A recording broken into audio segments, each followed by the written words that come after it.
మెదక్ జిల్లా రామాయంపేట మున్సిపాలిటీలో గురువారం municipal administrative JD Bhuvanagiri Srinivas compost development అధికారి హేమలత పర్యటించారు. మున్సిపాలిటీ పరిధిలోని పలు హోటళ్లు, డంప్ యార్డు, మార్కెట్, పలు వీధులను క్షేత్రస్థాయిలో వారు పరిశీలించారు.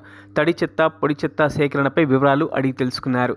మున్సిపాలిటీ పరిధిలోని అన్ని ఇళ్ల నుంచి తడి చెత్త, పొడి చెత్త వేరువేరుగా సేకరించి వర్మీ కంపోస్ట్ ఎరువు తయారు చేసే విధంగా చర్యలు తీసుకోవాలని సూచించారు. పలు హోటళ్లలో వ్యర్థ పదార్థాలను మున్సిపల్ సిబ్బందికి అందించాలని హోటల్ యజమానులకు అవగాహన కల్పించారు. ఈ కార్యక్రమంలో మున్సిపల్ కమిషనర్ దేవేందర్ తో పాటు మేనేజర్ శ్రీనివాస్, సిబ్బంది పాల్గొన్నారు.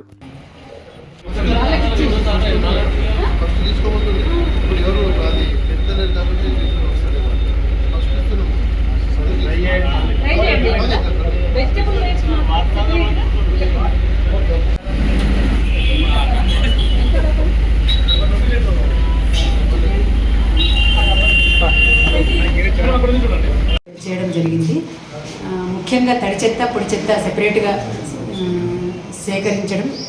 సేకరించి తడి చెత్తను ప్రాసెసింగ్ చేసి ఎరువుగా చేయాలి అని ఇన్స్ట్రక్షన్స్ మేడం ఇచ్చారు. దాని ప్రకారం మేము విజిట్ చేసి ఇప్పుడు కంపోస్ట్ యార్డ్లో తడి చెత్తను ప్రాసెసింగ్ ఇనిషియేట్ చేసి ఎట్లా ఉంది అక్కడ డంప్ యార్డ్లో? మీరు డంప్ యార్డ్ పరిశీలించారు కదా, హోటల్ కానీ పరిశీలించి ఎట్లా ఉంది మున్సిపాలిటీ?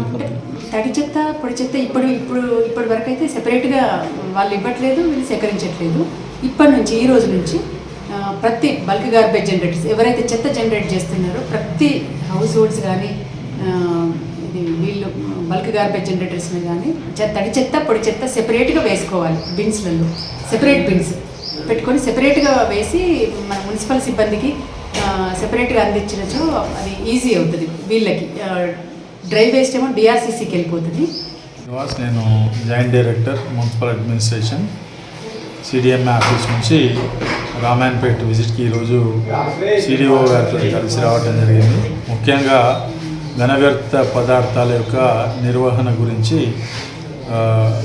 కంపోస్ట్ యార్డ్ని విజిట్ చేయడం జరిగింది. ఈరోజే అక్కడ తడి చెత్తతోటి కంపోస్ట్ ఎరువు తయారు చేయటం సిడిఓ గారి యొక్క సూచనల నేపథ్యంలో కమిషనర్ గారు చేయించడం జరిగింది.